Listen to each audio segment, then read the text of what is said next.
What's going on, everyone? How you doing? Ron here with Tech Tips to Go. I just wanted to go live. Hopefully, do a quick live, maybe about half an hour. I know my lives are about an hour long. Got a lot of comments. They're like, "Oh man, I love watching your lives, man, because it puts me to bed." So shout out to the trolls who said that. Some of you are like, which were compliments because one troll was actually saying, "Oh, I love listening to your lives because it puts me to sleep." And then he's like, no joke. Like, he's like, I love listening to your lives. I watch them before bed. I watch every single one of your lives. So I thought he was trolling me and there was going to be like a little laughing moment, but it wasn't. But anyways, shout out to the fans out there. I wanted to talk about, take a break, talk about what we bought, the dips, everything. So what's going on, Pat? Pat, he's in the house. Pat, he's my boy. Pat, he's my boy.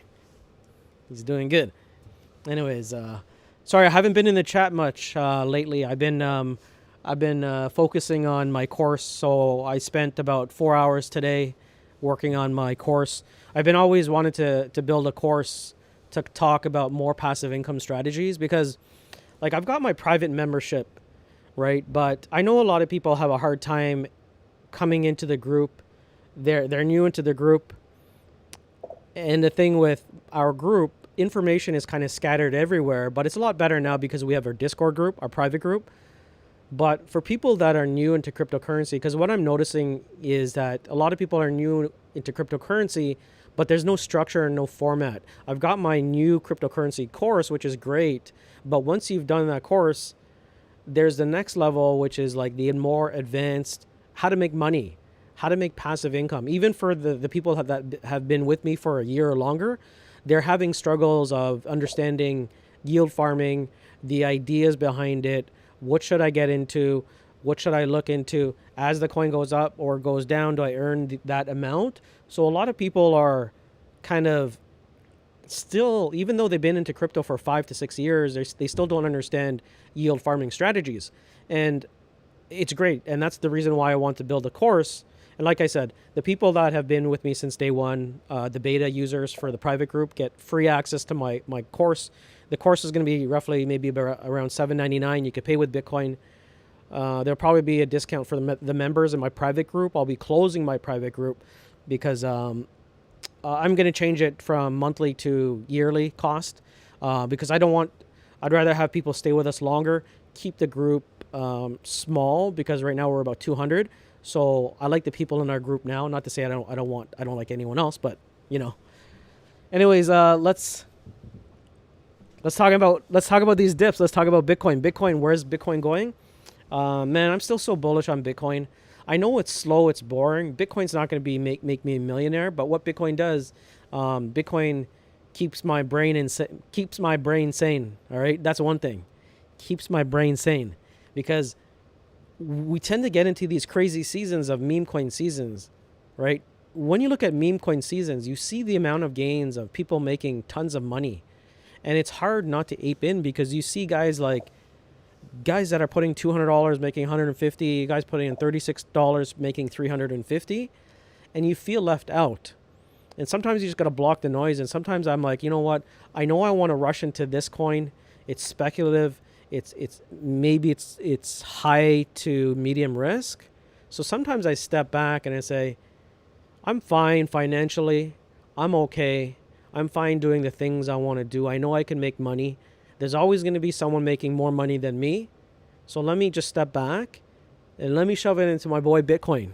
Shout out to my boy Bitcoin. Shout out to all the people drinking that hot milk because JA loves that hot milk.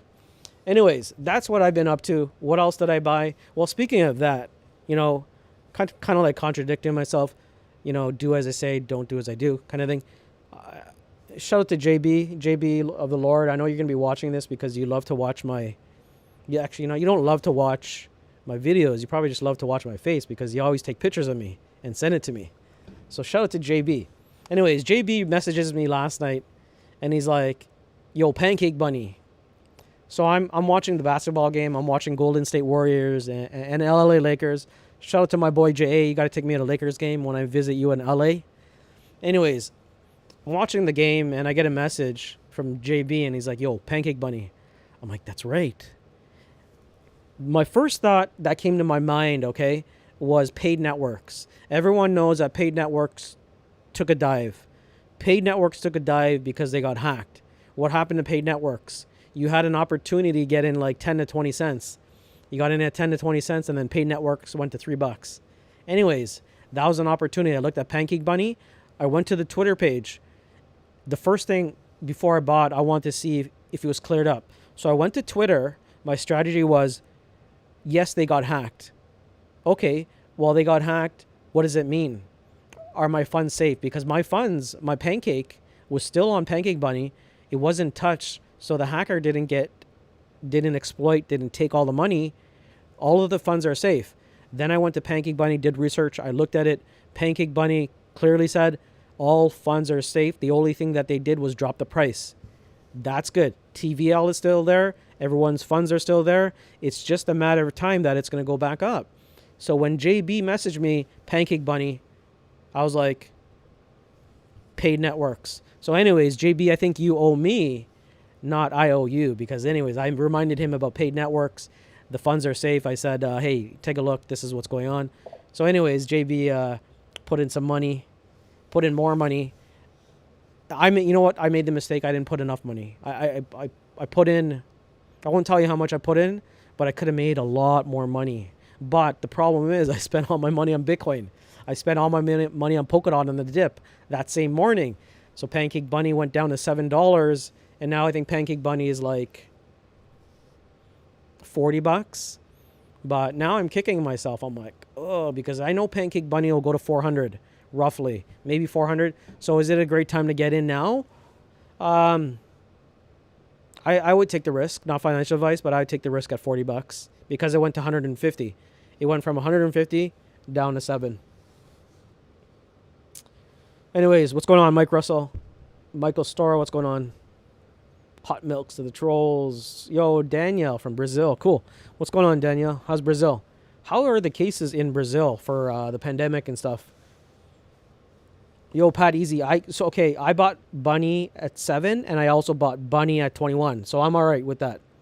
So 21 is still good. Like, but I bought at 7. Man, I missed the opportunity to get Bunny in at 7. Like a lot of Bunny. Yeah, no doubt. That whole thing with the course, like I said, if you're in my private group, all of the early adopters that I got in at $29 a month for the private group will have access to that free course. The people that got into round 2 will have a discount. The people that got into round 3 will have a smaller discount. But the private members in our group will have a discount for the course. So, JA, yeah, Kawhi. That's right. We could watch Clippers Kawhi, man. Yeah, once everyone gets like the second shot, cases go down. JA, I'm going to hit you up for real, man. You're my boy. I always talk to you. I always have great conversations with Jay. We talk crypto all day, all night long. Jack Dawson in the house. Yo, Jack Dawson, you still on Toko Coin? Toko Coin is I know you bought big, I think, on Toko Coin. So in Brazil, you're vaccinating the population as soon we will be equal to the... Oh, now. Wow. That's good. So I know Brazil had a lot of cases. Are they going down a lot because the people are getting vaccinated? And then also, are you guys getting in Brazil? Are you getting Pfizer or you're getting Moderna? What vaccines are you guys getting? Anyways, I got my vaccine like 2 or 3 weeks ago. I'm all right. I had a little bit of anxiety. I was a little nervous getting it because hoping that I didn't get some kind of crazy reaction. Knock on wood. You know what? If you're scared of getting it, I was fine. I'm fine. I know a lot of people got the Pfizer vaccine. My parents got the Moderna. My brother got Pfizer. My wife got Pfizer. We're all okay. We're just doing what's best for everyone. And hopefully the economy opens up. And hopefully as the economy opens up, Sharing is going to have its travel app. Hopefully Sharing has its travel app very soon. And people can start using it for EVOAs and all that stuff. So...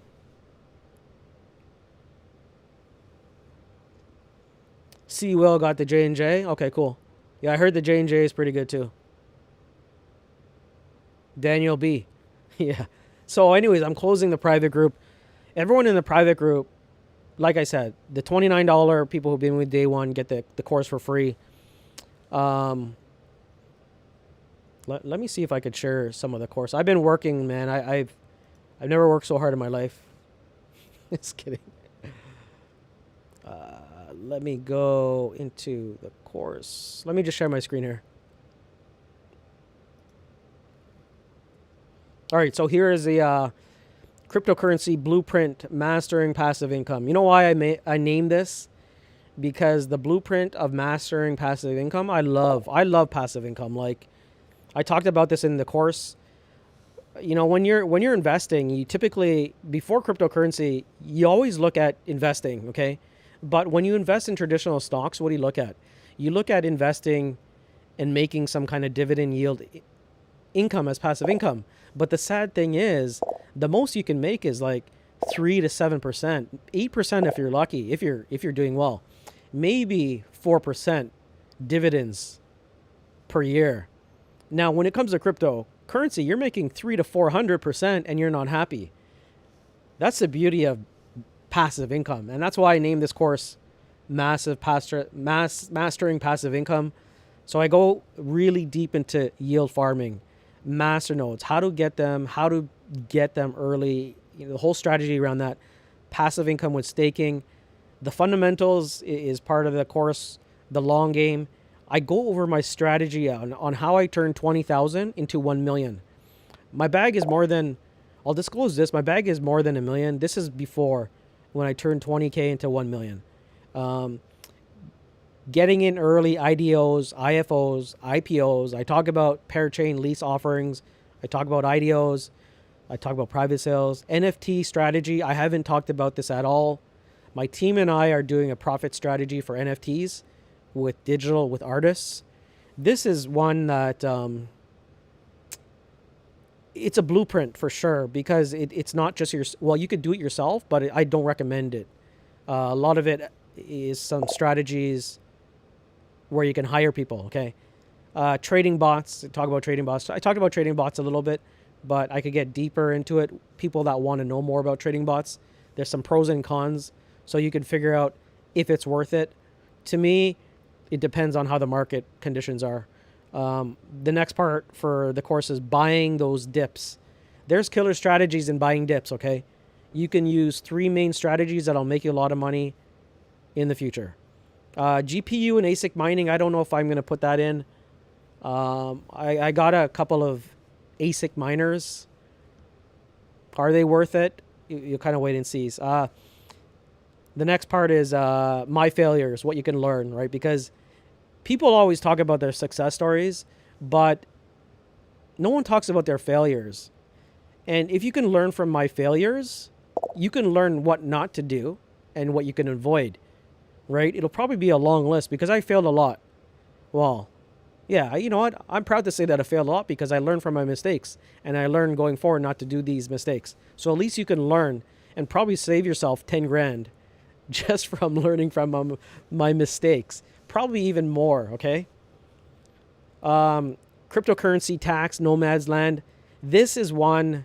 So the reason why I said like the people in my group get this free, because I promise you guys the cryptocurrency tax because I've hired CPAs and lawyers and they've all agreed to do a live. It's just that we've all been busy and I haven't had time to schedule. So I'm doing one with the Philippines, one in Portugal, and one in Hong Kong.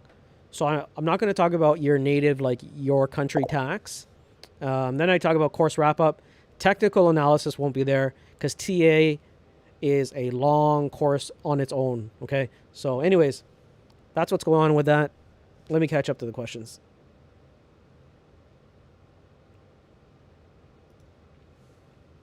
All right. What's going on? Carlos S. What's going on, Carlos, my boy from Venezuela? Big on Feg. Yeah, you know, Feg, man, I'm going to probably buy, I'm probably going to buy Feg. because I saw the Feg exchange, Pat, and I really like it because Feg is just doing.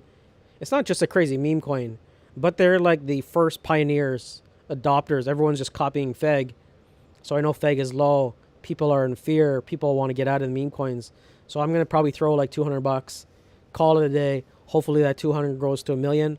I'm not gonna touch my Feg until, until my kids are like 60 years old.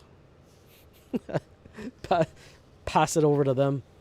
Anyways, shout out to Carlos S. What's going on, Carlos? Daniel B. Tim is doing the marketing process different than most companies, right? Marketing it hard after the release. Yeah, you know what? I don't know the strategy of what they're doing. So, anyways, I hope the strategy is killer. I know a lot of people have been asking like, what's going on? Let's get some marketing, all that stuff. So, Interwoven 222 got Bunny at 750. Yeah, I got Bunny at 7 and at 2021. So, yeah, that's good. Not financial advice. I think Bunny's going to go to 150 easy. It was there. They proved themselves. Exploits happen, hacks happen. But the great thing is, at least their code was strong enough that the hacker couldn't get any money. All the funds are safe. The total value locked is still there. So it's just a matter of time. Yeah, people got scared. Everything dumped. What are we at now for Pancake Bunny? It's big. So Daniel, okay, Pfizer, CoronaVac, AstraZeneca. In Canada they banned AstraZeneca. So Feg looks like a meme, but it's not. Working products, yeah, it's big. Joe Blockchain, yeah, I failed a lot this year. Yeah, you know what? I failed a lot years ago. I failed a lot this year in terms of like, I could have did better. I learned a lot from my mistakes, and at least I could write it on paper, and you can learn from it because I think it's key. Like a lot of people talk. Like I've taken a lot of courses, so I've taken a lot of courses. And it's great because instead of you investing, I probably spent like 12 grand this year on courses. And at least the way I look at courses is if you can get 1 to 2 golden nuggets out of each course, that's great. And at least I could share those golden nuggets that I've got from those courses. So that's a great thing. Anyways, people always talk about their success stories, but they don't talk about their failures. And it's a great thing that I'm open and I'm okay with sharing my failures in cryptocurrency, because it gives everyone a chance to learn going forward, not to make these mistakes. But anyways, Carlos asking, what are my thoughts on about the market, the cryptocurrency market? I think it was needed. It was too hot. We were making too much money. We needed a correction. So yes, it sucks that Bitcoin dropped from 54, because I bought Bitcoin at 54,000. Then I bought it at 30. Then I bought it at 28. I'm gonna buy it actually today. You know what? I bought Noya. I love Noya. I like Noya a lot. But my thoughts on the market, like I said, is like the markets are the markets. We needed a correction. It was too hot. People are too greedy. People are making a lot of money. Meme coins dipped, but we needed that correction. Okay, we needed to chase all of the scared money away, right? But in a way, it's bad. Elon's bad for the market, okay? Well, no, not really. He's good and bad. I think that they should ban him from speaking because there's some people that are very new into crypto and they got in at the wrong time. For us that got in early, like a lot of the people in my group have got in early in Bitcoin at 3,000, because everyone has been with me for like a year and a half, 2 years, close to 2 years, maybe, or a year and a half, whatever. But we got in early. We've seen Bitcoin go to 3,000. So the ones who got in Bitcoin at 3,000, 6,000, 7,000, 8,000 are doing well. But imagine you got into Bitcoin at 55,000, 58,000, 63,000. Okay, so you're holding on to Bitcoin thinking it's going to go to 150,000 because it's so hot. Then Bitcoin goes down to like, 53,000, and then Elon creates this tweet. It starts to tank the market more. It brings more awareness and fear in the market, and then you get media news of China ban FUD, then it's horrible. So imagine all the people that have seen their portfolio from $63,000 Bitcoin go to 30. They start to exit. They panic sell. They never enter the crypto market again. That's bad for crypto. So I think Elon's account should stop talking about Bitcoin. I think for the new investors that aren't strong, they panic sell and they get wrecked.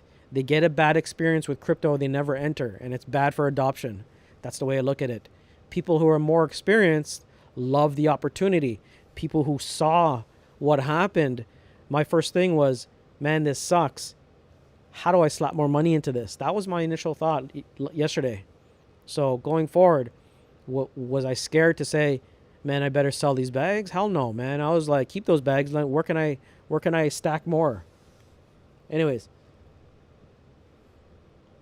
Tim Draper, Bitcoin at 250,000. Yeah, I wouldn't doubt it. If it wouldn't surprise me if we see a $500,000 Bitcoin. Once it gets into green energy, like that video that I showed you, right now, the horrible thing, the two bad things about Bitcoin right now is that majority of the large scale miners, it's not fully decentralized because you have these mining rigs that mine 20% of Bitcoin, 30 or 40 or 50 if you put the big boys together. On top of that, we all know that Bitcoin takes a lot of energy, but as solar power adapts more and technology gets better, solar power walls, renewable energy, taking solar power energy, taking it off the grid, storing it somehow, and deploying it, that is going to be game changer. It's going to create more jobs, new technology, a hell of a lot more new technology, and just innovation. That is what the world needs, is innovation. You take that concept, you deploy it into Bitcoin. Now Bitcoin is going to go through the roof because now these people that can afford solar power walls, renewable energy, all that stuff, Bitcoin is going to go from this number to an astronomical number when that energy, renewable energy, taking off the energy, solar power roofs, whatever, comes into play. Bitcoin is going to go crazy. Bitcoin, then the whole cryptocurrency market goes like this. And that's why I'm saying we are early, no matter what you do. And hopefully you pick the right coins in cryptocurrency. Pick the great fundamental coin companies, like the coins that have a solid team, a product. They're on top of the roadmap. They're transparent with you, and they keep the community happy. Okay, you got to look at all of those things, right? When you're doing and you're investing into your coin. If you have a bad community, right? You look at the roadmap. Are they meeting deadlines? Those are some of the key things that you have to keep on top of. Okay, those are some main points. But if you get in early, great. So, shout out to my boy Manifest Wallace in the house. Hating LeBron James. Yo, LeBron James, man, that bucket last night. I watched that whole game. I haven't watched a whole game in a while. I saw that dagger that LeBron James did last night in that game, and I was just like, oh. Steph Curry was having a great game. LeBron just hit a great shot. I give it to him, and it's game over. Anyways, Bitcoin, 250,000, no problem. Yeah, man, a lot of failures in that I learned with yield farming. We learned a lot. We learned a hell of a lot in yield farming. There's a lot to learn. You could do a safe bet in yield farming. A safe bet, conservative plays, but no one really wants conservative. People want to do a little bit of conservative, but also jump out and take some of those profits and ride the degen wave, because you could become a degenerate yield farmer and get rewarded a lot and rinse and repeat as long as you do it right. Is there a right way? Is there a wrong way to do it? No. Yeah. Carlos bought Noya at 55 cents before the dip. So Noya is about 36, 37 cents right now. My last buy for Noya was like 17 to 20 cents. But mark these words. I think Noya is going to pull a theta, and it's going to go to some crazy number like 10, 12, 14. I'm thinking 10, 12 bucks because of adoption, because of it's solving one of the main points that everyone has problems with is how do we get faster internet and how do we make it secure? That's what Noya's whole purpose is. Programmable, routable internet. Safe, secure, fast. Everyone wants faster internet. Everyone wants to control the data and the traffic to get there. And they're not reinventing the wheel for Noya. They're not reinventing and saying, well, we got to build, a different routing protocol to get your information from point A to point B. No, they're just going on top of that layer with Noya's suite of protocols, Noya's standards, like Noya's nodes. That's what makes it so bullish. And on top of that, even if Noya wasn't a blockchain currency company, they would do super well. But on top of that, it's like it's all on blockchain, and ledgers can use the Noya network to deploy their blockchain. So you could have masternodes and validators running on the Noya network, providing secure and fast transactions all on the Noya network because you're controlling the traffic that goes around your blockchain, right? So that's what's crazy about Noya. That's why I love Noya, man. Noya is crazy.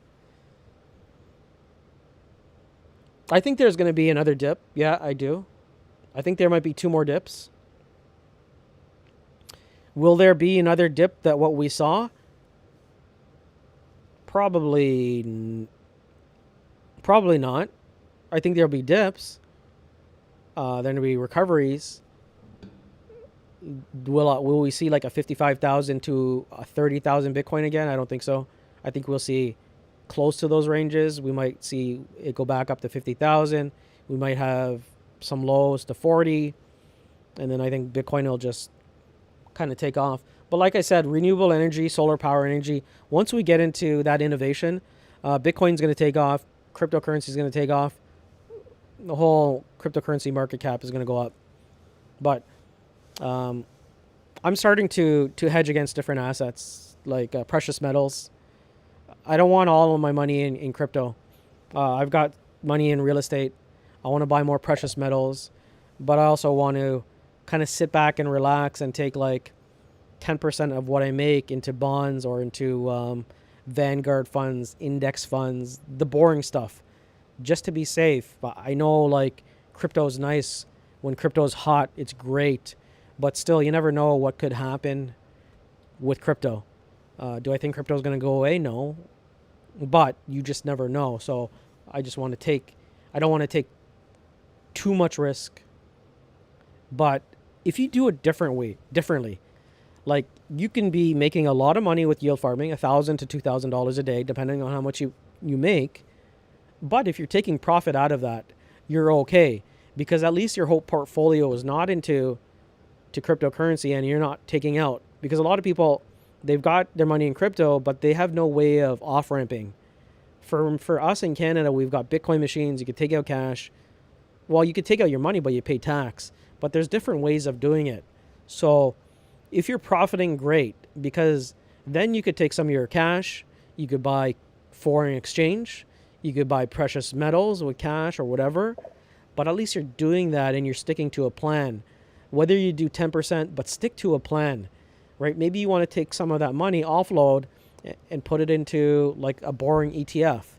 But at least all your money is not into crypto, because you never know when the bear market is going to happen. You never know what could happen to crypto, right? Let's say Biden says we need everyone's access to Ledger or to your wallet, right, on your 1099 form or whatever your form they call it in the United States.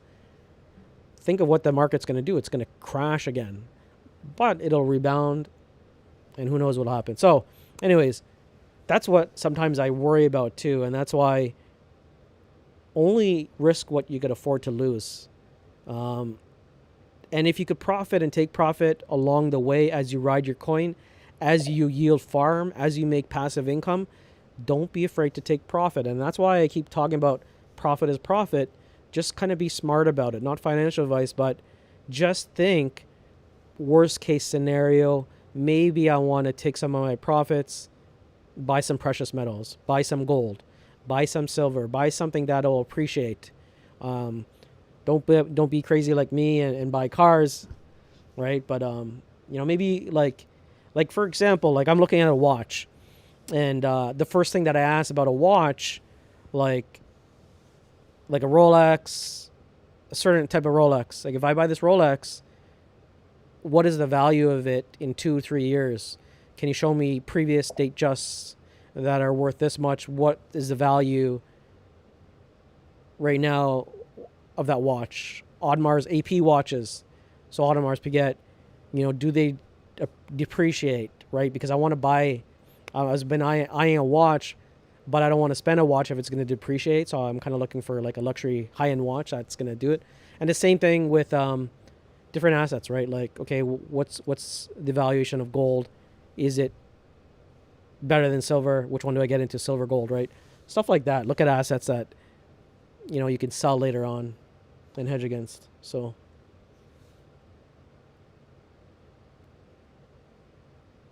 yeah, man, that dump shook everyone up, man. Manifest, it was like, it did, because people were just like,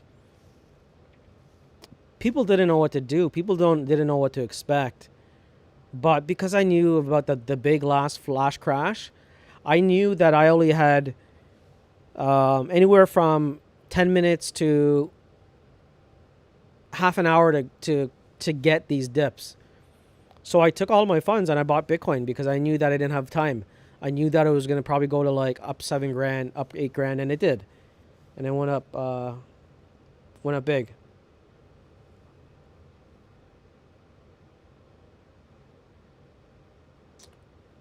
Yeah, so I got condos close to foreclosures in Las Vegas. So I almost bought in Arizona, but because we always go to Vegas, it was easier for me to go to Vegas, sign papers, meet with my real estate agent. But on my other properties, like in Vegas, I didn't even have to meet. We just did it virtually. Actually, no, I think we did, because we were always there. So I met up with my real estate agent, signed papers, but we tend to like to do everything remotely. The main thing that I asked for real estate from my real estate agent in Vegas, I'm like, just go there, have someone take pictures. The main thing that I want to know, is it rent ready? Is it rent ready? Meaning all they need to do is move the furniture in, great, done, boom, bang. Give me the money. It starts to cash flow. So back then when I was doing rental incomes, the main thing was, is it rent ready? How much is it going to cost me? Is the US dollar great? Is it on par? And it was a time when there was a lot of foreclosures. So I think that was like 2011, 2012, around that era. So the Las Vegas homes are about 30 to 40,000. And I think I picked up some at 40,000 or 60,000. I can't remember. It was really low. But anyways, the value of those homes now are double, triple. I think triple. So like I said, it's all about timing when you come to investments. It's timing in crypto, like the last drop that we had. That was timing. If you didn't have your timing right and you didn't have stable coins, you missed out. Timing in real estate, timing in dips, timing getting Bitcoin, your exit for timing, right? That's another thing. Noya more bullish than KSM. The thing I like about Kusama's circulating supply is so low. If you think about Kusama and what they're doing, you know what? I think I'm way more bullish on Kusama. Yeah, 100%. 100% Kusama. Because the Kusama, the Canary, the bridge between Kusama and Polkadot, the circulating supply of being less than 9 million, the parachain slots that are opening, the community, the cult behind Kusama. If you look at the community, they've got an awesome, strong, vibrant community that is just like, they love Kusama. Like they're a cult. Now you take all those things into play. They've got like 64 to 70% of Kusama locked, 70% of Kusama locked, and on top of that, people are going to unbond to start to stake for parachain lease auctions for Kusama.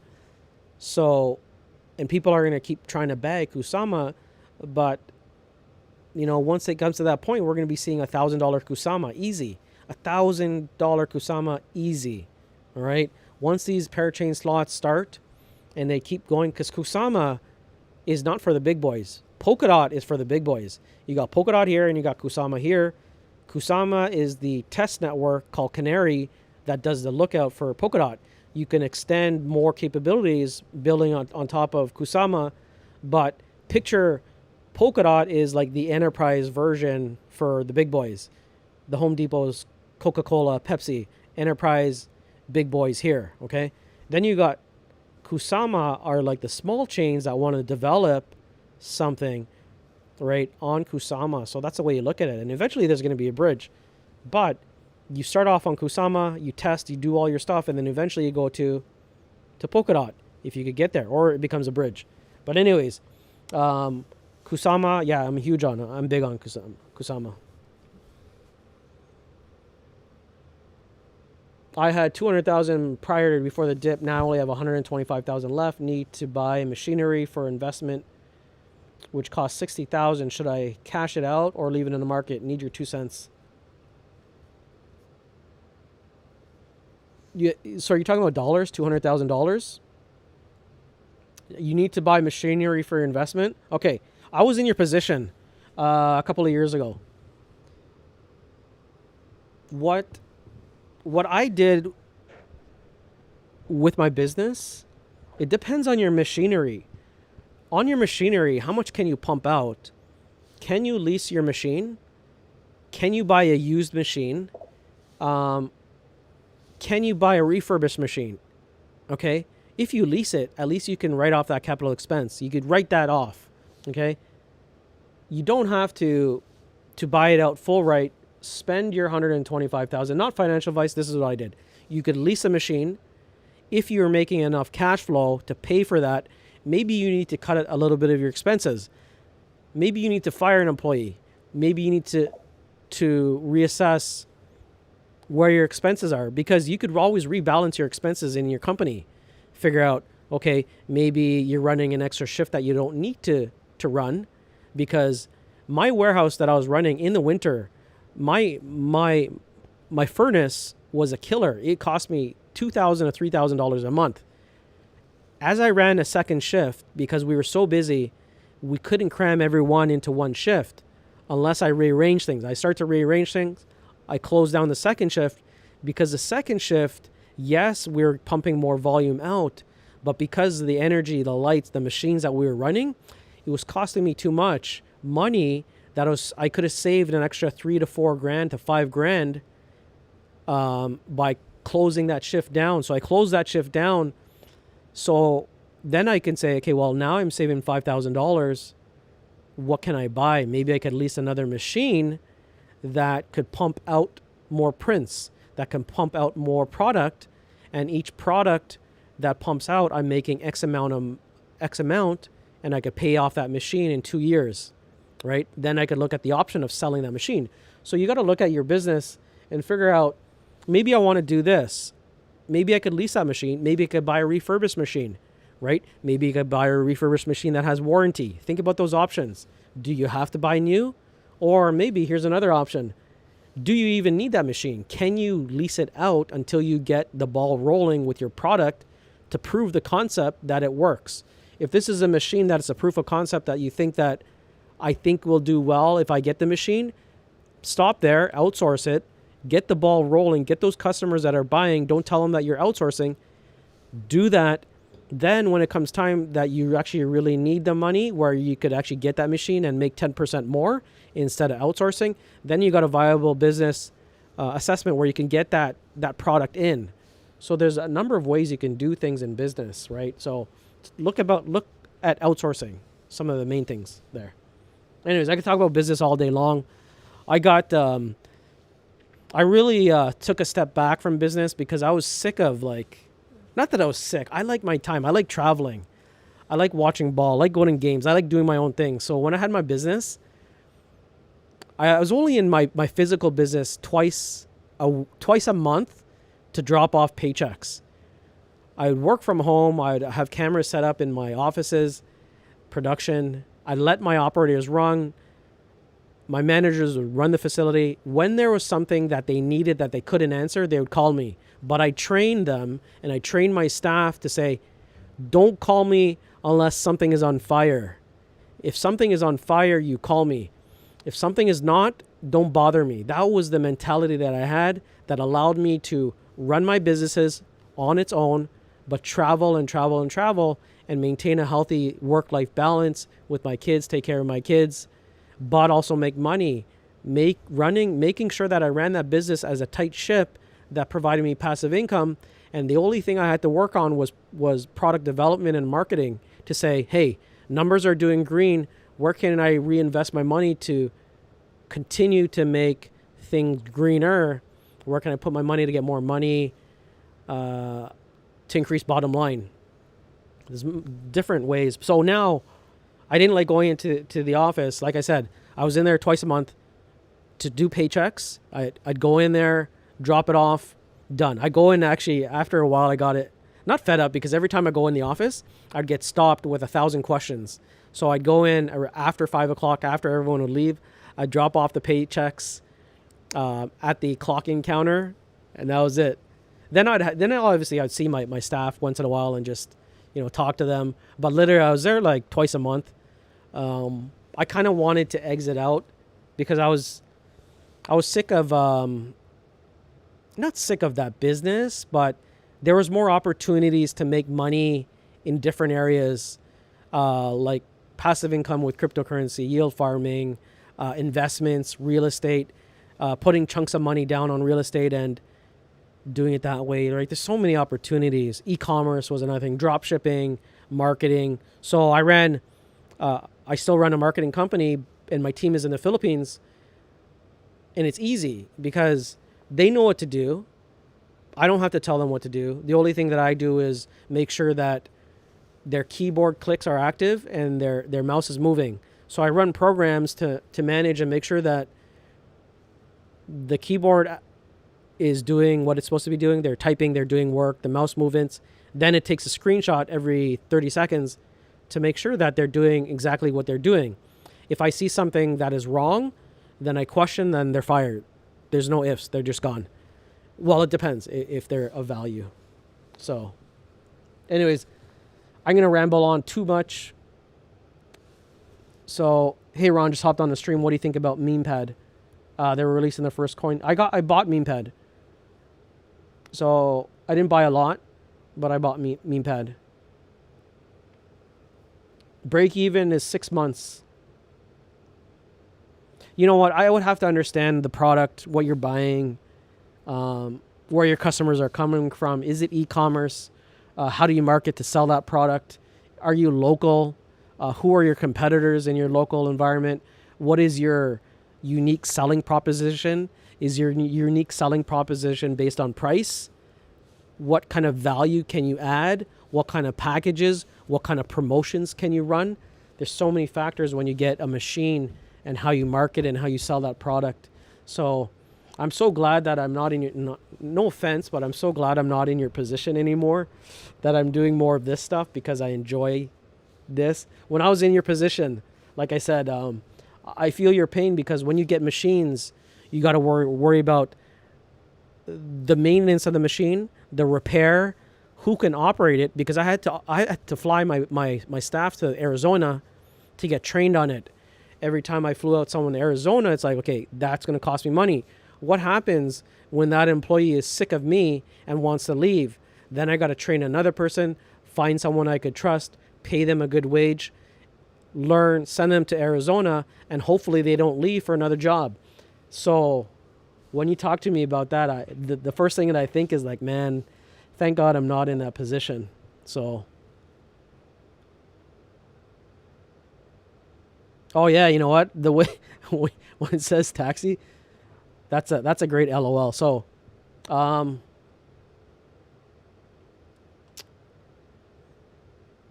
break even in 6 months. All right. So you know what? Not okay. Anyways, if that's your sole purpose of income and making money, API 3 on a move, nice. All right. So if it's for a taxi or an Uber, what I would say is, okay,